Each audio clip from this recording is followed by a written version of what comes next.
இந்த பக்கம் இருக்கக்கூடிய உங்களுடைய மச்சினச்சிகள் அவங்க அக்காவை பத்தி ஒரு கேள்வி கேட்பாங்க. அதுக்கு கரெக்டா உங்க அத்தா பதில் சொன்ன மைக் கொடுங்க. நீ சொல்றத கேட்கும் போது கொட்டாவை விட்ட வாயில திருப்பதி லட்டு வந்து உண்டா மாதிரி அவ்வளவு தெம்பா இருக்கு. அவங்களோட ஸ்கூல் டேஸ்ல இருந்து இப்ப வரைக்கும் ஒரு பெஸ்ட் ஃப்ரெண்ட் இருக்காங்க. அவங்க பேரு 2-3 பேர் இருக்காங்க. அதனால யோசிச்சிட்டு இருக்கேன். ஐஷு. நீ சொல்லிதானே தெரியுமா?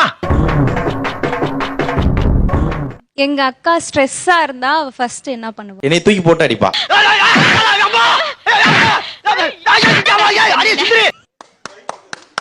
ஜெனரலாவே ஸ்ட்ரெஸ்ஸா இருந்தா, ஆனா உங்க பக்கத்துல இருந்து எதுக்கு இவ்வளவு கை தட்டினான்னு தெரியல.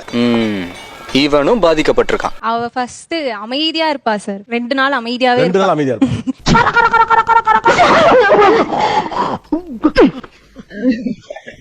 Love at first sight. அப்ப பார்த்தப்ப அவர் உங்களை பார்த்தாரான்னு? அவர் 2 பேரையும் பார்த்தாரு. ஆசை வேணா இருக்கலாம், ஆனா அதுக்கு முக லட்சணம் வேணும் இல்ல. அவர் 2 பேரையும் பார்த்தாரு, நீங்க உங்களை பார்த்தாருன்னு நினைச்சுக்கிட்டீங்க. நான் நினைச்சுக்கிட்டேன். நானும் ஓகே நல்ல பையன். இப்பதான் தெரியுது எங்க அக்காவோட அழகுக்கும் அறிவுக்கும் பியூசி படிச்ச படிப்புக்கும் நல்லா படிச்ச டீசென்டான மாப்பிள்ளையெல்லாம் வந்தாங்க. நான் தான் இந்த மீசக்கார வேணும்னு நினைச்சேன். இப்ப அணிவிக்கிறேன். அக்காக்கு வந்து உங்களை ரொம்ப பிடிக்கும்னு நீங்க நினைக்கிறீங்களா இல்ல உங்களோட பாப்பாவை? அவரை தான் பிடிக்கும். எனக்கு இவர் தான் ஃபர்ஸ்ட் பேபி. அப்புறமா தான் இவர் மூலமா வந்ததுதான் என்னோட குழந்தை. இது பேபி, இந்த பேபியால கிடைச்சதுதான் அந்த பேபி. அதே கேள்வி அவர்கிட்ட கேளுங்க. என்ன பிடிக்குமா அவங்க வைஃப் இந்த ஒரு கேள்வியை கேட்கவே கூடாதுமா. இது என்னமா லாஜிக்? என்ன பிடிக்குமா பொண்டாட்டி பிடிக்குமா எப்படி கேட்க முடியும்? அப்படின்னு உங்க மனசாட்சி உங்களை பார்த்து கேள்வி கேட்காத மிஸ்டர் பார்த்தசாரதி.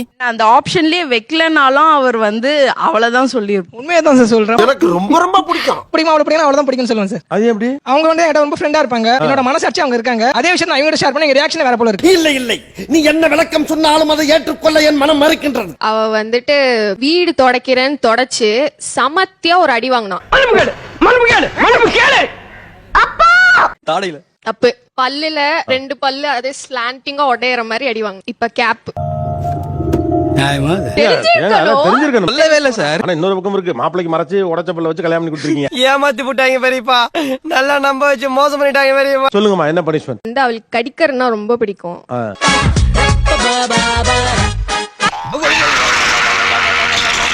அக்கா எதை பார்த்து ரொம்ப பயப்படுவா? ஒரு விஷயம் இருக்கு, அது கண்டிப்பா உங்களுக்கு தெரிஞ்சிருக்காதுன்னு நினைக்கிறேன். கேள்வியாடாது மூஞ்சு மொகரக்கட்டையும் பாரு. நாங்க 2 பேரும் போட்டோ எடுத்தா அவளுக்கு பிடிக்காது. சோ நான் அவர் கூட இப்ப ஒரு போட்டோ எடுக்கணும். ஏமா அவருக்கு தண்டனை கொடுக்க சொன்னா உங்க அக்காக்கு தண்டனை கொடுக்குறீங்க? இப்படித்தான் வாழ்ந்துகிட்டு இருக்கேன் நான். ஆனாமா உங்க அக்கா பயப்படுற பறவை நீங்க தான் நினைக்கிறேன். வாங்க. ஓ அப்படியா விஷயம்?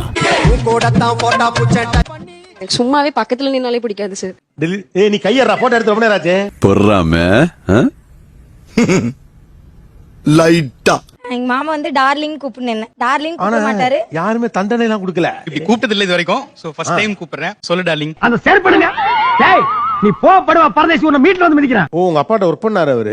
இப்ப ஃபர்ஸ்ட் எங்க அப்பா கேபிள் ஆபரேட்டர். எங்க அப்பா கிட்ட கேபிள்ல ஒர்க் பண்ண வந்தாங்க. ஆண்டி இப்ப ஆண்டனா திருப்பி பாருங்க ஆண்டி. கொஞ்சம் லெஃப்ட் பாண்டி. இப்ப ஆண்டி என்ன தண்டனை? பாப்பாக்கு எதனா ஒரு கவிதை சொல்றீங்களா? காந்தி பிறந்த பொண்ணு, இதுதான் நான் லவ் பண்ண பொண்ணு. இதெல்லாம் நீ தனியா பிளான் பண்றியா இல்ல ஆளுங்களை வச்சு எழுதுறியா? ஒரு வாட்ஸ்அப்ல ஒரு கவிதை எழுதி அனுப்பிச்சிருந்தாங்க. அதை படிச்சதால சார் எனக்கு ஞாபகம் இருக்கு சார். உங்களுக்கு ஞாபகம் இருக்கு? சொல்லுங்க. ஐயோ வேணா, சும்மா சொல்லு. கொஞ்சம் ஷையா இருக்கு சார் சொல்றது. அப்படின்னா காதல சொல்லு. கைபேசியில் தருமுத்தம் கன்னத்தில் சேராது, கன்னத்தில் கொடுத்துவிட கொஞ்சம் பொறுத்திடவா, காத்திரு வருகிறேன் கன்னத்தில் தருகிறேன். அதே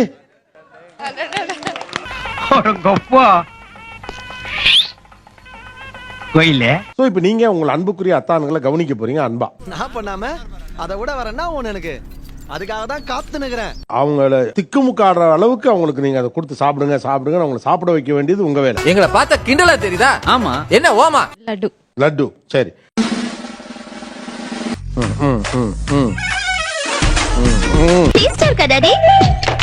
சொல்லுங்க டாடி. காசமா போனவள அல்வாவை கூட உங்க அம்மா மாதிரி பண்ணிருக்கேன். அப்படிதான் குளிஞ்சா கொடுக்குறது எல்லாமே நல்லா இருக்குமா? உப்பா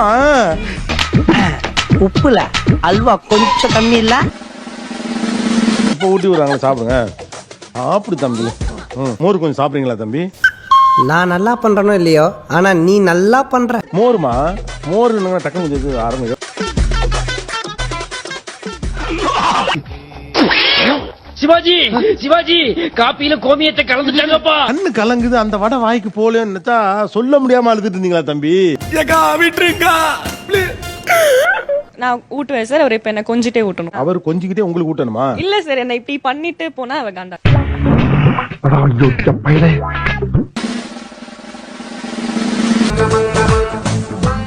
தின்னுங்க தின்னுங்க.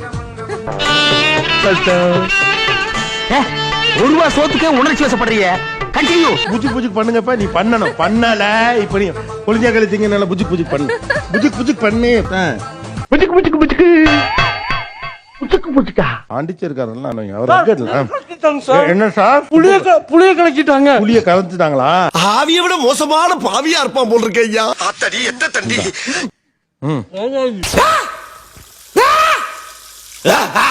ஆக்சுவலா அவங்க ஊட்டவல்ல, உன்னை போட்டு தள்ள வந்திருக்காங்க. பாவி சண்டாளா, நீயாடா என்ன கொலை பண்ண பார்த்த?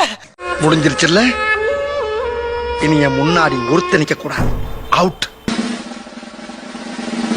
சாப்பிட்றாங்க. ஒரு பலாப்பழம் சாப்பிடுங்களேன் என்ன உங்களுக்கு? இன்னொரு பலாப்பழம் சொல்லிடுறான். வேண்டாம் சார், நான் 6 பேக்ஸ் ட்ரை பண்ணிட்டு இருக்கேன். எனக்கு அத்தாங்கிட்ட இந்த உரிமை இருக்கா? இதுல எல்லாம் நீ தலையிடக்கூடாது. என்ன வெளியில கூட்டிட்டு போறது, கார்ல ஃப்ரண்ட் சீட்ல உட்காருறது, அது அவ தலையிடக்கூடாது.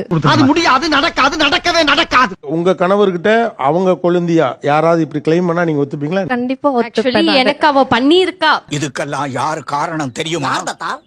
எனக்கு அங்க கம்ஃபர்டபுளா, எனக்கு அது மட்டும் தான் கம்ஃபர்டபுளா எனக்கு இருக்கும். அதேதான். அதனால இந்த கம்ஃபர்டபிலிட்டிக்கு பின்னால என்ன இருக்குன்னு உங்களுக்கு தெரியுதுல. சார் இப்ப அவருக்கும் எனக்குள்ள ஒரு பாண்டிங் இருக்கும். அவர் வந்து இப்ப எங்கனா வெளியில போறாரு, என்ன நடக்குது எல்லாமே வந்து என்கிட்ட சொல்வாரு. எப்படி மாமா இப்படி திறந்த புஸ்தகமா இருக்கீங்க? எல்லாம் ஒரு உள்நோக்கம் தான். என்னடி மாமா வந்தாரு உன்ட்ட மட்டும் பேசிட்டே இருக்காரு, என்ன பேசுனீங்க? அதாவது அவரு உங்களோட ஷேர் பண்றத அவங்க கேட்க கூடாது. கேட்க கூடாது. ஏன்? எதுக்காக? ஏன் இப்படி செஞ்ச? அது வந்து அவளுக்கு தெரியக்கூடாதுன்றதுனால தான் என்கிட்ட பர்சனலா சொல்றாரு வந்து. ஓ, தெரியக்கூடாதுன்னு தான் சொல்றாரா? அவனே செத்தங்கடா, அவன் உங்ககிட்ட மாட்டலடா, நீங்க தாண்டா அவங்க கிட்ட மாட்டிருக்கீங்க. இப்ப நீங்க வந்து ஒரு விஷயம் ஷேர் பண்றீங்கன்னா நீ இதெல்லாம் என்கிட்ட பேசாத, அது சொல்லக்கூடாது. நேரா போய் அக்காட்ட சொல்லு. பாண்டிங்கே போயிடும். அந்த பாண்டிங் காலி ஆகட்டும், ஒன்றும் பிரச்சனை கிடையாது. ஐயோ, இவங்களை எப்படி புரிய வைக்கிறது? ஏன்னா அவங்க என்ன சங்கடப்படுறாங்கன்னா, நான் தான் அவனோட பர்சனல் டைரி, நீ என்ன தாண்டி ஒருவரிடம் எப்படி ரகசியம் பேச முடியும்னா அவங்க கேக்குறாங்க. கரெக்டா சொன்னீங்க. நீங்க அவர் ஃப்ரெண்டு கிடையாது, நீங்க அவருடைய மச்சினிச்சி, மனைவியின் தங்கை. அப்ப நீங்க எப்படி ஃப்ரெண்டு மாதிரி பரவாயில்ல மச்சான், பரவாயில்ல மச்சான், வா மச்சான் பாத்துக்கலாம் சொல்லுவீங்க? மாமா கோவம் வந்துருச்சு. இந்த தோழி மட்டும் ஒருவேளை உங்க தங்கச்சியா இல்லாம இருந்திருந்தா நீங்க என்ன பண்ணிருப்பீங்க? சண்டை தான் நடக்கும். சண்டை தான்.